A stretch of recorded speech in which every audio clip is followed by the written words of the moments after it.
see Paul Hendrickson, I see Sam Apple, so many people who've contributed to this project. So what we're going to do today is I'm going to quickly introduce the project.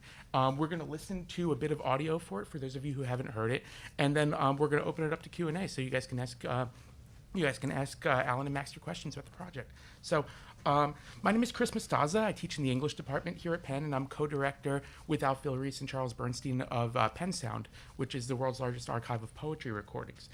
And in my own work, I've long argued for the importance of sound recordings to literary studies and education more broadly. And the reason for that is that it gives a diverse range of people a voice. And not just a voice, but their voice. The ability to tell a story in their own way with all of the accents that make up their identity at their own tempo with their own inflections. And that's exactly what Generation Pandemic does. It gives a voice to a regionally, racially, ethnically, religiously, gender diverse set of young people whose lives were altered by the onset of the pandemic. In spring of 2021, Alan and Max borrowed Alan's mom's car. Now, you have to ask them about this in the Q&A, but there was an extended conversation, I think, about whether to rent a van mainly for aesthetic purposes. Is that right? You guys have no van, though? No van. No van, all right. So they borrowed Alan's mom's car, and they drove 7,300 miles through 23 states, interviewing over 80 young people over 6 weeks. The result of their journey has been the creation of Generation Pandemic, an oral history archive that gives voice to a generation that finds itself coming of age during a global pandemic exacerbated by political tensions, climate change, and increasing income inequality. Working in the mode of great oral historians like Studs Terkel, the interviews don't just provide a platform for subjects to speak. Max and Alan's interview style educes the root of education. It brings out their interlocutors' feelings.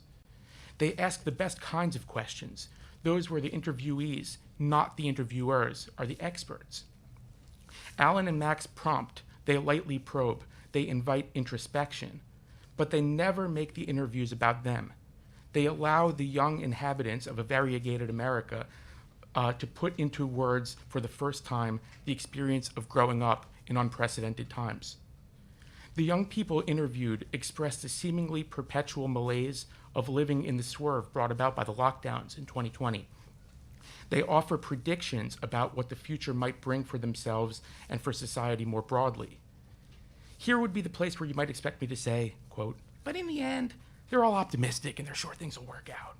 But that would be too simplistic, and this is a complex project that does not seek to reconcile into a clean narrative. We hear, for example, Emily, a 22-year-old pharmacy tech from Wyoming, discuss the unthinkable hours of overtime she is forced to work due to demand and staffing shortages, as well as the aggression she is forced to endure from emotionally taxed customers. She concludes, quote, if you take one thing away from this, treat your pharmacists nicely. I've come out of the pandemic more nihilistic. People don't care about anyone but themselves. Other oral histories expressed hope. Some refrained from making a conclusive value judgment at all. But in all cases, we hear the pandemic youth painting their own voice portraits, unmediated by writing or paraphrasing. And that is the tremendous strength of this project, which will stand as an important ethnographic archive for decades to come, well after the pandemic gives way to the future it has set in motion. These recordings will stand as a testament to the power of listening, the generosity of allowing others the chance to speak, and the necessity of preserving marginalized perspectives for posterity. So let me introduce Max and Alan. Max and Alan are seniors studying English and neuroscience, respectively. They've been roommates for the last 3 years, and their friendship goes back even further than that, having grown up on the same street outside Washington, D.C. This goes back a while. Outside of schoolwork and Generation Pandemic, Alan is involved in traumatic brain injury research at the Cullen Lab here at Penn, and also hosts a radio show on WQHS Tuesday nights at 8 p.m. But I didn't know this. What's the show about? It's a big mix. Basically just invite friends on and play music that we like. It's actually, I have my show at 8 p.m., so tune in a few hours. Yeah, queued you up there, yeah. Max serves as Penn Student Government as class boards chair of the college and founded a new club for gap year students at Penn. So before we jump into the Q&A, Alan and Max, can we listen to some examples from Generation Pandemic? Yeah, let's do it. Also, that was the first time I heard that intro. Super generous. Thank you so very much. much. Yeah. Yeah, appreciate it. Thank you. All right. Yeah, so we have just a few of the people that we interviewed here on the screen. And basically these first two people, Faith and Micah, I just want to play a few minutes from their interviews just so you get a sense for kind of what it was like for them when COVID first got to their towns. They both live in really small towns. And so Faith is from Circleville, and she was the first person in her county to get COVID. So you'll hear a little bit about what that was like, specifically when she finally got out of quarantine. Nobody else knew what it was like, so nobody else could relate to us. And so everyone's like, oh yeah, we know how you feel. Like, no, you don't. But it felt so good when the sheriff finally came up to me the one day. I think it was probably like the second or third day out of quarantine. I was in the gas station getting a drink, and he came up to me and gave me the biggest hug, and he's like, nice to see you're alive. And I was like, I know. I was dying in there of boredom, and it was nice. Like, he gave me this big old hug like he didn't even care. And then people were like, oh, yeah, she's not going to kill us, you know? And once people realized, like, I was fine and they realized how it affected me, like, it didn't affect me at all, people started, like, easing up about it. Then they're like, well, did any of your family get it? And I was like, no. And, like, okay, I'm an open book, so sorry if this is TMI, but Johnny and I had sex every night, and he didn't get it. He tested negative again. So, like, if it was so contagious, why didn't he get it? Like, he should have been the one to get it. He slept by me every night, gave me a kiss every morning. My brother would accidentally, like, take a drink off of my drink, and they said it was so, like, it spread so easy, and it's so contagious, and you don't share drinks, don't kiss, don't even be in the same room, don't breathe the same air. Like, if it was so contagious, why didn't any of them get it?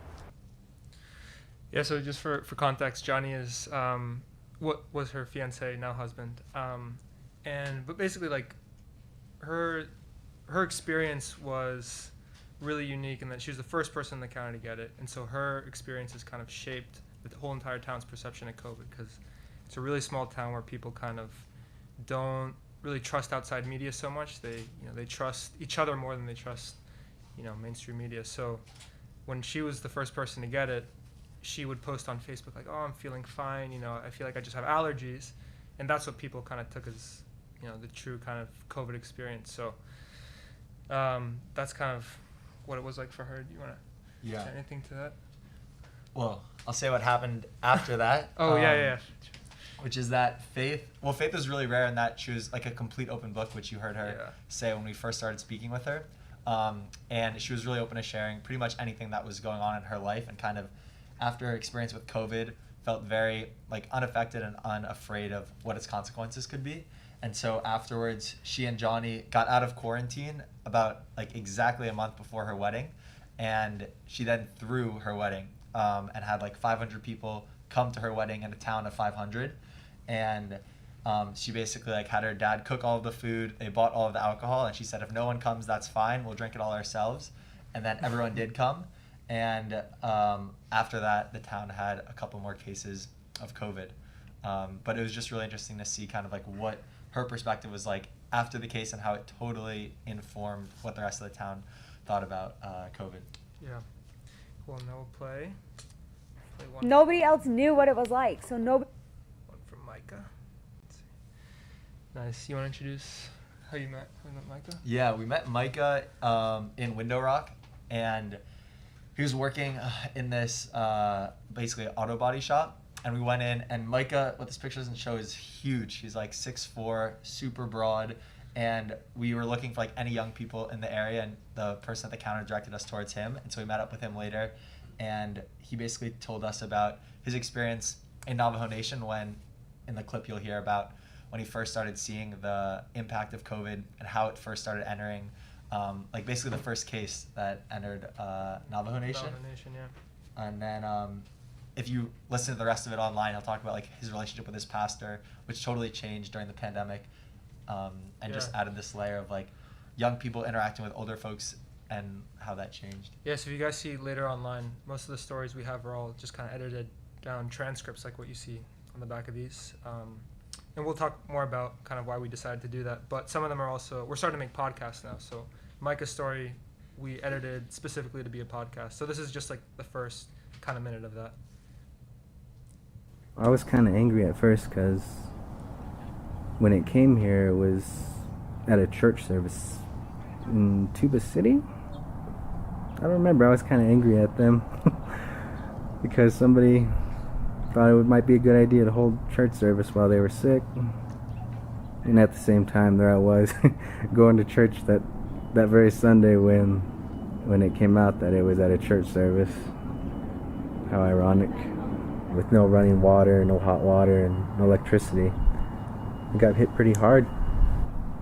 And even during work, one of my routes takes me past a graveyard, a veterans graveyard, and like at the beginning, there'd be like a funeral every 1 or 2 days, and sometimes there'd be like 3 in a day. I wouldn't think I'd never see something like that. Who would have thought?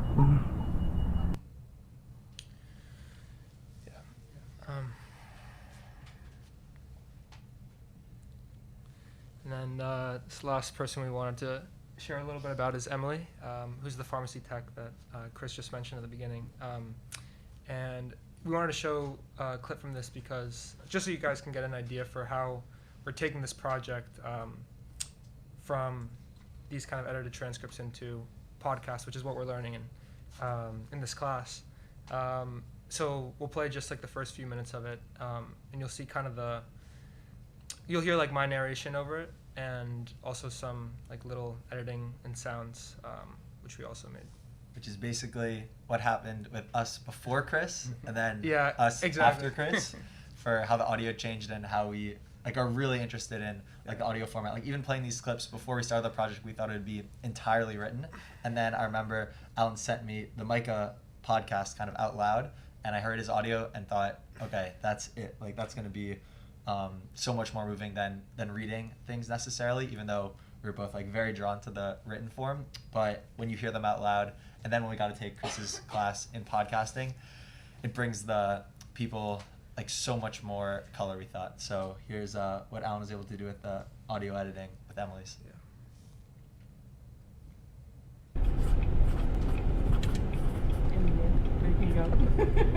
Right here, I was just coming right here every day. Going to my granddaddy's grave. No recordaba estar ahí. My granddaddy, he gave me a bag full of They don't regard us as healthcare workers, you know. The fact that we have a drive-through, people think that they should be able to drop off their prescription and come back in 5 minutes and have it done. Like, again, this is not McDonald's, it's not Burger King, you know. But a lot of days, like, that's how it feels, is like we're working in a fast food joint. And it's ridiculous, you know. You're listening to Emily, a 22-year-old pharmacy technician who works in Rock Springs, Wyoming. Since the start of the pandemic, 1 in 5 healthcare workers have left their jobs. Emily may soon become one of them. This year has like shown me like it is time to get out now, like I'm done. In this oral history, Emily reflects on her time as a pharmacy tech 1 year since the start of the pandemic. We'll get a closer look into her life and learn about the chain of events that led to such debilitating conditions in this overlooked sector of healthcare.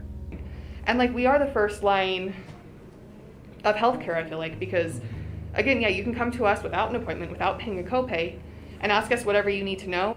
I thought this was just going to be a job where you push pills across a tray, you know, and it's not. There's more to it. We'd love to hear it.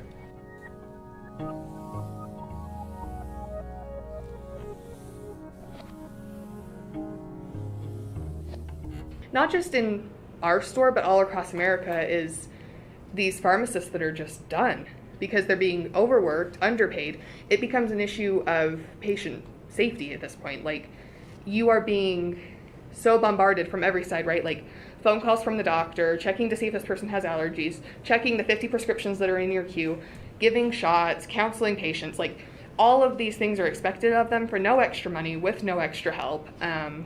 You know, like there are some days that we go home and we're like, who did we kill today? Like, who did we give the wrong medication to? And I know like that's a terrible thing to say, but like I lay awake at night and worry about that sometimes, because there's been like a couple times throughout the pandemic, like on really busy days, where if you don't have a pharmacist that is on their stuff, like is not totally focused that we've had mix-ups, and we've had 2 prescriptions now that have been written for methylphenidate, which is Ritalin, like a stimulant, right, an ADHD medication, and the technician typed it in for methadone, which is an opioid. So like complete opposites. If you're giving methadone to like a 7-year-old, it's going to kill them, you know.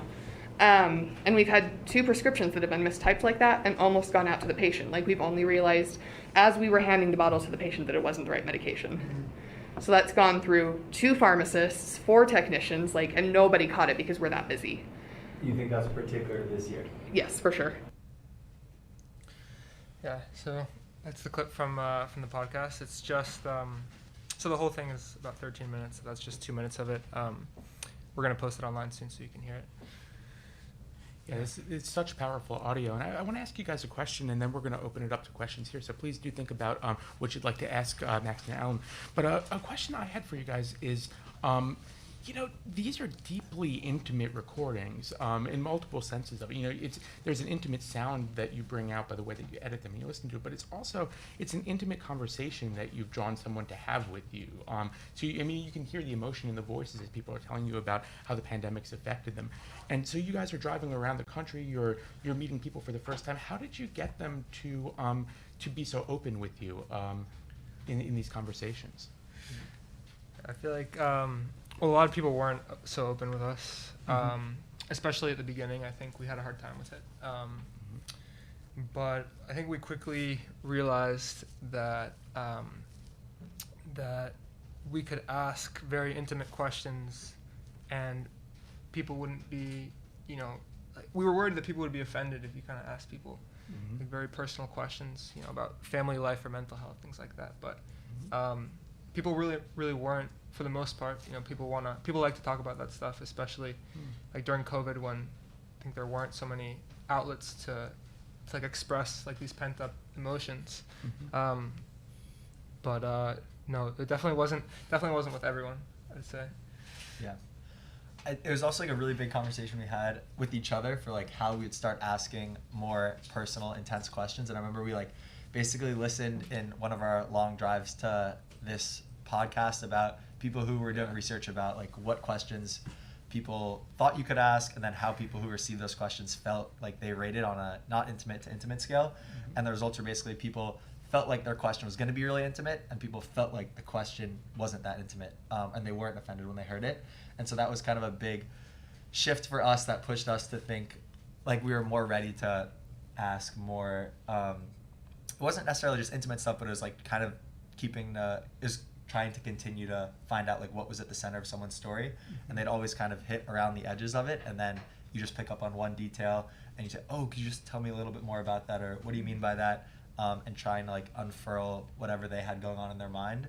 And I think a big challenge is like we had no idea, like unlike in an interview with someone you might know, we had no idea like where their story was going to go.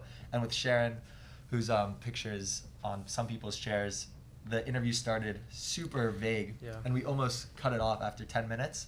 And that was so idiotic of us, because once we just started asking better questions and being patient, she ended up having really an amazing story to tell. And so I think it was just a lot of patience and doing it wrong a bunch of times and then finally getting more comfortable with it.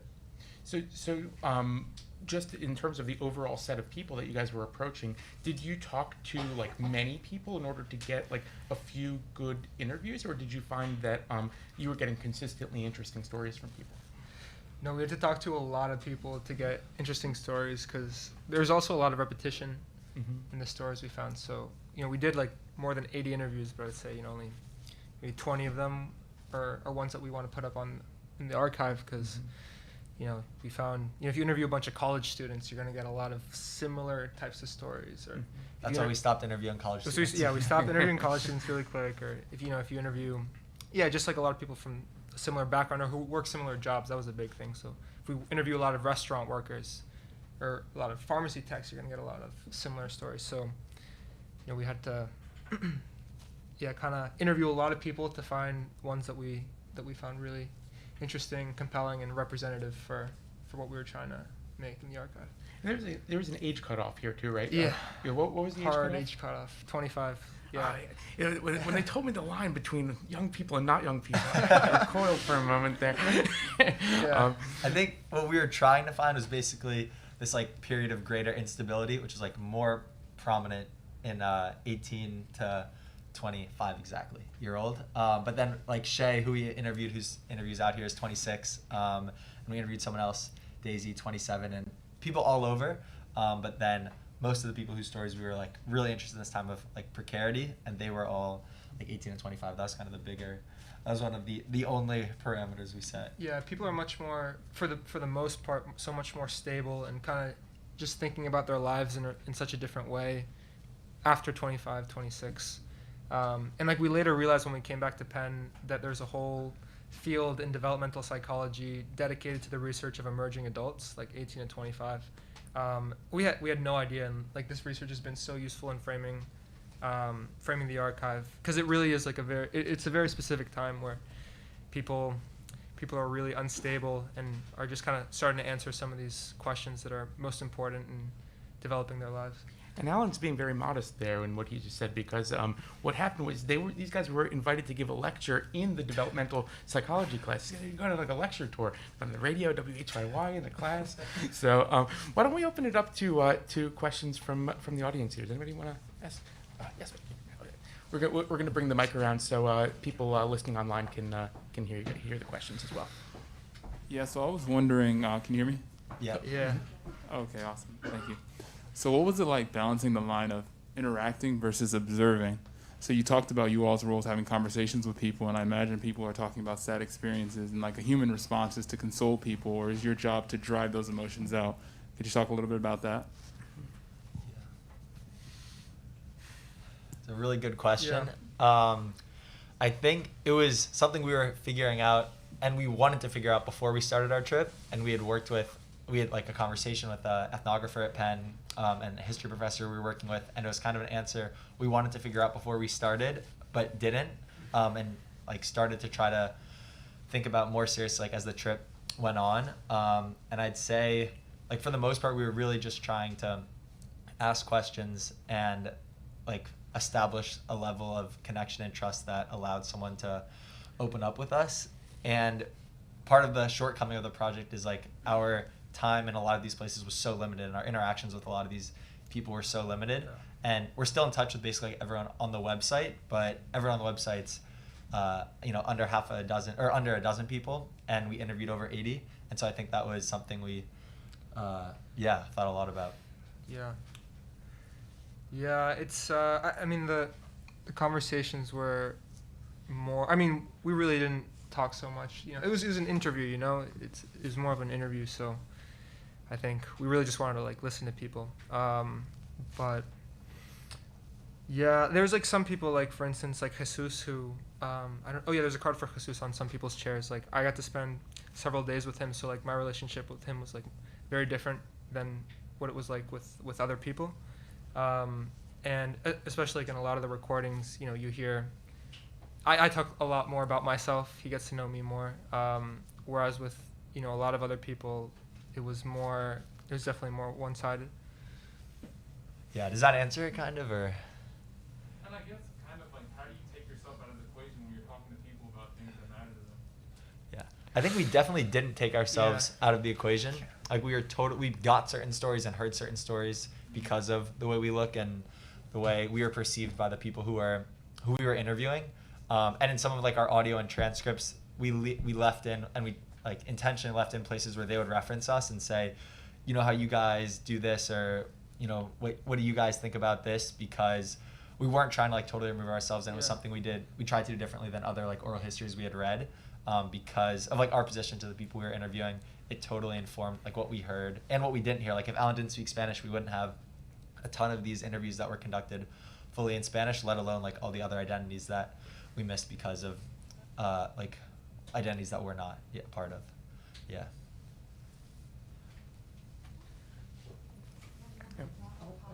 Okay, yeah, sure. Yeah, this project is amazing, by the way. Thank you. I'm curious, I'm also interested in kind of like historical archiving of the pandemic. So I'm wondering, what advice do you have for collecting stories and I guess telling people stories of this time? I feel like I think, okay, one of the best pieces of advice that we got for this archive actually comes from our prof, who's out here in the crowd. Thank you, Prof, for this amazing piece of advice. He said, the sameness will kill your project, because we wanted to represent an entire generation, which is impossible, but we wanted to at least try. And so we aimed to get really different people and different stories and people in different jobs from different places. So I think that's such a good piece of advice that we got, that I would extend to whatever you're trying to do, if you're trying to make an archive that's as broad as ours. Yeah. And the other thing I'd add is, try to find like a number of like storytellers who came before you, whose like work really interests you. Like for us, when we started, we had Studs Terkel and Eli Saslow from the Washington Post did amazing work, and so we basically just thought they were doing such cool stuff, and we're just gonna copy it. And we basically like tried to like in our interviews take some of their styles and how they ask questions and stuff like that, and what their final product looked like, and include in ours, and that gave us shape and direction for what we were trying to do that had we done completely on our own, we never would have come to. Yeah, like a huge inspiration for the project was Studs Terkel's oral histories. Like there's one called Working, it's his most famous collection. And I remember going through it and kind of reading through the stories. You know, he interviews a big mix of people from, you know, flight attendants, business people, farmers, you know, one after the other, all really different. And I would go through and kind of just write down on the side, like, what question would he have asked to get this answer? Mm-hmm. You know, I kind of like went through some of the stories thinking in that way. And I guess subconsciously maybe I started asking questions in the way that I was writing in the book.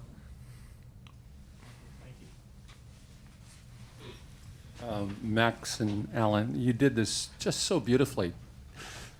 I have two comments, or a question and a comment, but I would just say that last segment that you showed with Emily at the pharmacy, that was as good as anything I've ever heard on This American Life. It had all that ambient sound, and you just felt like it was a little movie for your ears. I mean, it was a drama going on, and just really, really good. I'm sure Chris played a large role in helping that to have a storytelling arc, but it was really beautiful. My question, though, is, and I bet it might interest other people in here, how did you literally start talking to people? Say you just drive into Santa Fe, because I'm very taken by Sharon. Or, I mean, I can imagine you walking into that auto parts store and you engage Micah in conversation. But you're in your car, your mom's car, you're driving to the next place, you get to the next place. What do you do? You park the car, and then what do you do? Do you look for the town square and sit there on a bench and just try to engage someone in conversation? I know each place was probably different, but tell us a little about this methodology. Well, it started with us kind of looking at each other and going, holy shit, here we go. And so we basically like went to the first town, which is in like a rural town in Alabama, and spent the first day going up and down Main Street, popping into stores and trying to see if anyone was willing to speak with us. And we didn't find people in our age bracket, or we didn't find people who were like interested in sitting down and having a conversation. And so we kind of looked at each other and thought, oh my God, this project could be over well before it even starts. And so then the next day, we pulled into the one grocery store in the town, and I just said, all right, like I'm gonna go in, I'm not gonna pretend to buy anything or do anything that's not just asking people directly, you know, hi, my name is Max, I'm working on this oral history project. Are you interested in taking some time to speak with me, and could I tell you more about it? And I found the manager in the store and got all sweaty and asked her if she could help us out. And as soon as I asked, she just started going straight down the aisles and saying, oh, John, how old are you? Oh, you know, Lorraine, how old are you? And basically picking out people, seeing if they were under 25, and they helped us. And I think from there, it was basically like every town starting from scratch and realizing this is uncomfortable and we have to do it again. And so it was basically just going up to people and getting down a 15-second pitch of what we were trying to do and why we thought they would want to be included. Yeah, I I'm glad felt that you added getting sweaty as part of your methodology, so you may want to write this down for your it's project. important. Yeah. Yeah, it was so uncomfortable for me at first. Like, I'm not naturally someone who just kind of starts conversations with random people. You know what I mean? Like, it was hard, and Max was really good at it at first. He was good at pushing himself and, got me to kind of do the same. But I think one important part of the pitch, when we'd go to like random places, so we'd walk into businesses and just see who's at the counter. Even if they didn't look young, we'd talk to them and ask, hey, is there anyone who works here who's young, might want to talk? Or do you have a cousin who lives around here we could talk to? Just try for anything. But we'd say, I remember for me, at least in my pitch, I'd always say like, hey, like, I have a super random question for you. And then I'd give like the pitch. But I feel like that first line of like, hey, I have like something totally random, you're going to think this is weird. They kind of like expecting to hear something out of the blue. Whereas if we just went up and, you know what I mean? I actually hadn't thought about that before, but, like if we had just gone up and said like, hey, I'm working on an oral history project, interviewing, like, kind of have to like set them up for, something, it's going to be something weird and unexpected, something that you've never heard before. So. Yeah, I think we had a leg up because everyone knew the moment was historic, and so it kind of, I'm sure people felt like, oh, maybe in the back of their head something registers that this isn't like a totally unusual time to be conducting interviews, although it is really unusual to be approached and asked if people would engage. And I'd say we basically tried to set like everything up, like once we started the conversation with like doing it on their timetable, wherever they wanted, at whatever time they wanted, with whoever else they wanted to be present, and that's how it went. And to Alan's credit, by the end of the trip, when we got to Chicago, which was one of our last stops, we got to Chinatown, and he just went up one side of the street, and I just went up the other side of the street, and we went into every business, and we got no interviews. Got rejected by everyone. And then I come out from my like 30th business or person I approached, and I see Alan just texting me, I'm in the middle of this conversation. It's in Spanish. And I was like, all right, I'm just going to keep walking around. And that's for the one right here. Yeah. You guys can read. But it was really hard. Yeah. And when you had outright rejections, you probably learned that you can survive those rejections and go to the next place and even gain from the rejection itself.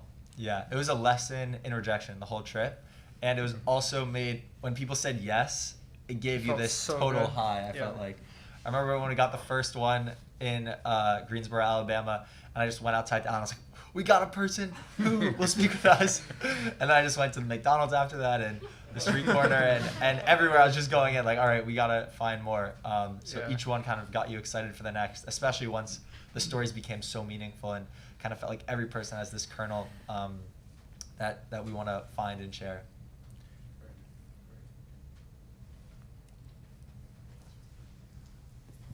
Hi guys. Hey. I wanted to know a little bit more, kind of going off of what you just said, how each one got you excited for the next. And it's very clear that you got your reps in over the course of this, and you got better at every aspect of this as it went on. But I'm wondering, did the earlier interviews, and maybe if you have any specifics, that would be great. Did the earlier interviews directly influence the content and or quality of the later interviews? Like, did you use, I'm thinking of like the intersubjective nature. Did you use like person A in order to, ask 3 people later or 12 people later, and how explicit were you? Or is that like against the rules of oral history where you maybe don't want to influence your interviewees too much? Well, I don't know what the rules of oral histories are. I think this is something we were trying to piece together as we went. But definitely, I remember we did a really early interview in California with someone named Chase, who's in a punk band. Here's the tattoo, maybe you saw it there. That's tattoo is up there, it said Dumb Fucks on it, and that's his band, if you want to give it a listen. It's doing really well, actually. I spent so much time asking Chase about his background. I think I spent 35 minutes asking him from when he was 1 month old to when he was 17 years old. And because I was so interested I was like, no, this has to inform like his experiences during the pandemic. And Alan was like, dude, we need to get to the pandemic. And so then we realized, yeah, that's going to be like our starting point, is what was going on before the pandemic, and trying to piece them through, because this was a year later. So trying to walk them through their own memory of what was happening. Yeah, I think we also knew that or kind of as we went along, we realized that the stories were going to be relatively short, I guess, like the same length as like what you'd see in a stud circle book. So, you know, they're only 1,500 words long, so you can only fit so much of someone's life in that. So I think if we had gone into the interviews knowing that we were going to do something really long about one person, then we'd be asking really different things maybe. Yeah. I'd say we were trying to like circle around like a specific event, or like over the course of time. So that's why we like, Alan was saying it was short, like 1,500 words, but it was long compared to like a lot of the stuff that we had been reading in media, like all the stuff like Humans of New York, which is actually now doing like more longer form stuff. But we want it to be like more sustained, but also connected to like specific stories like the ones you read. So we were trying to find whatever those points could be. And our early interviews were poor because we didn't know exactly what they were going to be. Yeah. Hey, I'm so impressed with you guys. I've been following this project as it's evolved, and great work. I'm just curious what your plans are for like the future of this project. Like, do you plan to continue to scale it, like maybe interviewing more people or reconnecting with the people you've interviewed and the communities you've been to? Have you guys like talked about that at all? Yeah, thank you, Lily. We're so excited for what's to come. I think one thing I mentioned is the podcast. So we have all these interviews recorded, so we could turn them into something transcribed or into a podcast. And especially after taking this class, I think we want to turn a lot of these into a series. And then as far as continuing to do interviews, I mean, there's still huge gaps of representation in the archive in every sense. And, like we don't have anyone from Philly, which is like a shame. Like we haven't gotten around to it, but hopefully next semester we'll be able to do something, and we're applying for support from the university to continue in the summer, and maybe go back to do follow-up interviews, and to do new ones in places that we haven't gone to. Sachs Arts, if you're listening, we love your support.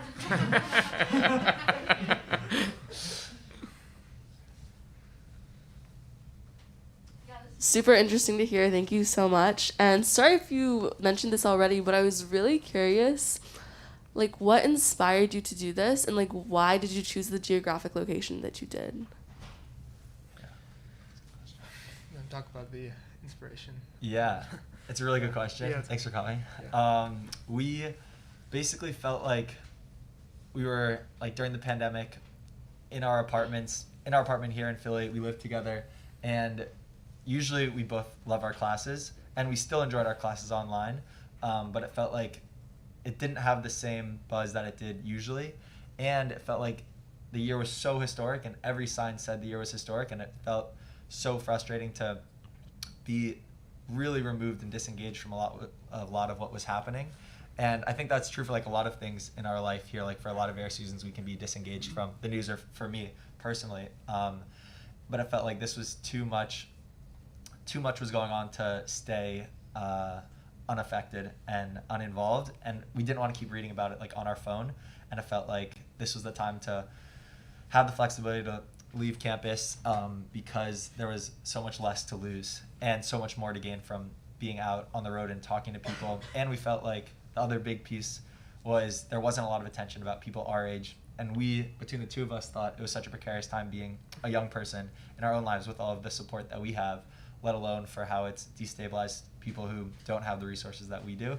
And we were really curious just to shine a little bit more of a spotlight on what those lived experiences were like. And so I think between the two of those, of wanting to engage in the present moment and also realizing there wasn't a lot about 18 to 25-year-olds, pushed us to start having like really serious conversations with each other and our parents and professors. Yeah, I think we're both also like have like we like to do like creative things. Like Max is like a great creative writer, and then I've done photography since high school, and we wanted to also just kind of do a long-term project. You know, a lot of people were taking gap semesters and gap years. We were like, you know, this could be a really good opportunity. Just try something new out.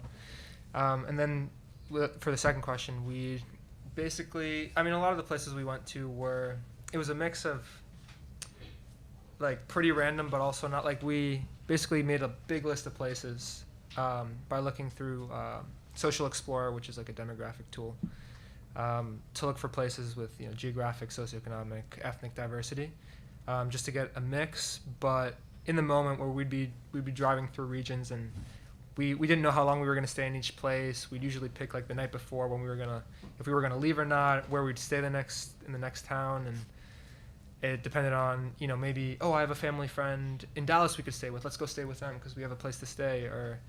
Or this campsite looks really cheap. This Airbnb looks really cheap. Let's just stay there. Like that's how we got to Circleville. So it was a mix, but we kept kind of like a tally in our heads of what types of places were we going to, and just trying to keep a balance of small towns, big cities, and like that. Also add quickly that it felt really luxurious to be in a place and then not know where we were going to go next, and to pick it on a map and drive there. Especially after a year of living in our same room, in the same house, in the same square feet, to then say, we're in Louisiana and our friend called us and he's going to be in Dallas and we should come to Dallas. And we have a family friend we can stay with. And actually, why don't we just drive go right there, right now, was like such a privilege. Privilege. Hey guys, I'm wondering how this project made you reflect on your own lives. You're obviously hearing about people reflect on their experiences during COVID, and you two have this like incredible ability to travel across the country and hear all these stories and investigate and inquire. How did that make you reflect on your lives during COVID, and then just in general, being able to do something like this? I'm still thinking a lot about this because COVID is clearly here to stay for who knows how long. I don't know. It's definitely made me reconsider like what I want to do after school. That's for sure. Because I study something like I study neuroscience. It's totally unrelated to any of this stuff, but I realized I love doing this work. I love creative writing and interviewing and taking pictures, and so that's like one big thing I know that I might want to change. But otherwise, I'm still processing, and I'd say it was so much easier and so much more fun for me and meaningful to like sit down and basically ask away, and to be in that position I felt really grateful for. And doing like the harder work of like introspection afterwards has been much more difficult. I'd say it kind of confirmed for me that I love asking questions and that I really love this kind of creative work. And then it also pointed out like some of the limitations that I'd felt with storytelling. Like if you read Sharon's story, hers basically comes down to like living in an unsafe place and not being able to access a better home. And so it kind of made me feel like no matter what stories we're sharing, there's a limitation to the impact that you can have. And so it made me think about careers that can include creativity, or a life that, not just careers, that can include creativity, but also is centered around helping people in a way that's beyond just storytelling. But also it confirmed that I love storytelling too. We have a question up front here. Thank you.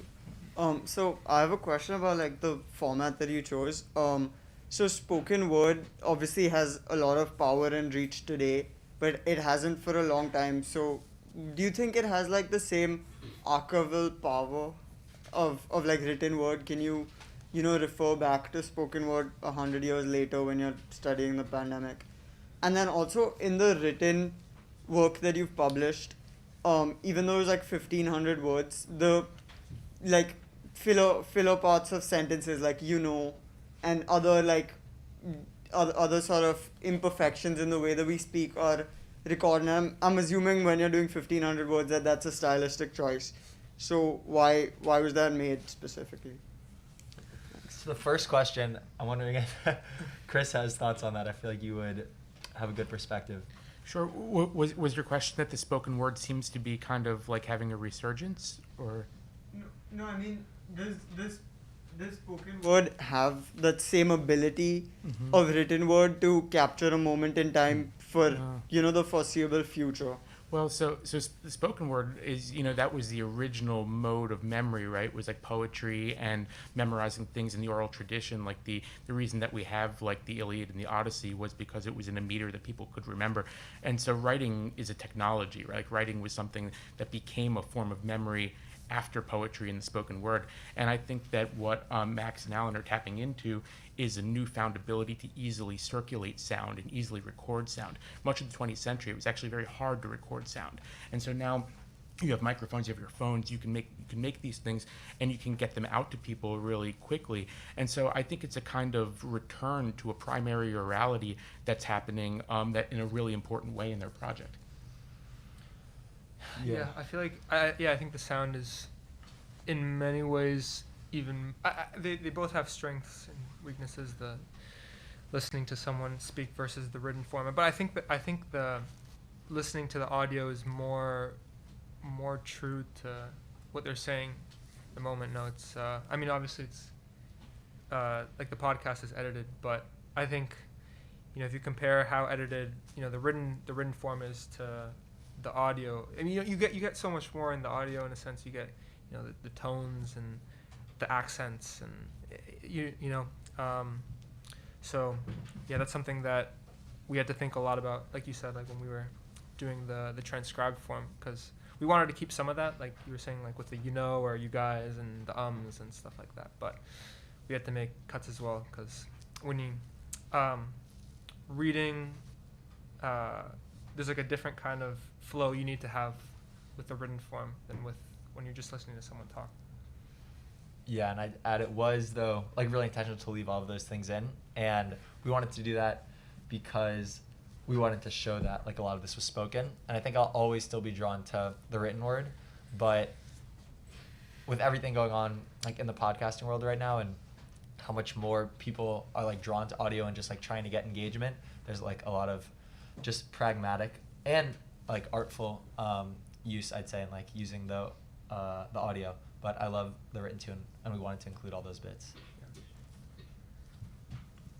Yeah, I'd be interested in hearing more about first the archive. Is it on the website? And also, where can we find the podcast once it is complete? Yeah, so it's all up on the website, generationpandemicproject.com. It's on the back of these pamphlets. So right now we have only 8 stories up, and we're going to publish 3 new ones this next month. And the podcast will go up there. So far, as of now, everything is just going to go up on the website, and then maybe in the future we'll maybe find a place for some of the like raw interviews, because later down the line maybe historians or I don't know, other researchers might want to use the interview, so we'll make that available as well. But for now, it's just these stories that we're editing. I think we have time for one more question. Someone has one?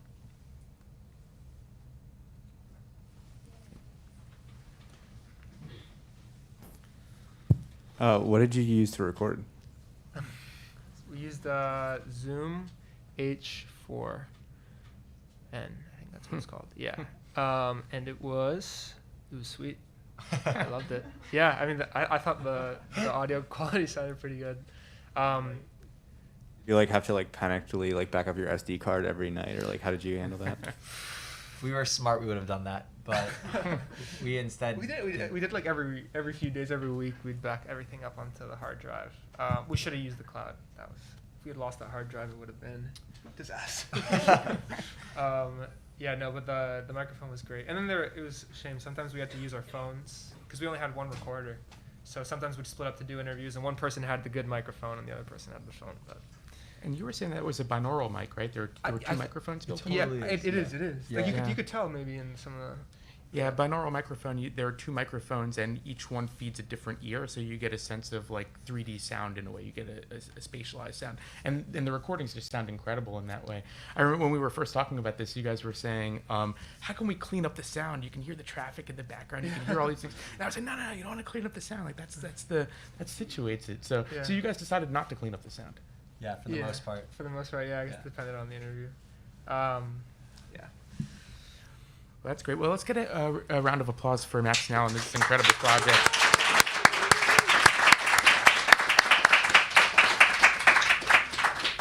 So before you guys go, we want to remind you to check out the website, which is GenerationPandemicProject.com. And the Instagram, which is It's Generation Pandemic. Yeah. Underscroll. So you can check that out right now and hit follow. And be sure to take one of these lovely pictures with you. Come yeah, up we- and see if we we have got some extras, more yeah. up here so you could collect them all. And thanks so much for coming out. Thanks Thank so you much for guys. coming. We so Yeah, appreciate thank it. you. Yeah. Thank you. Nice job, guys. Thank you. Thank you so much. Yeah, thank you so much for running this.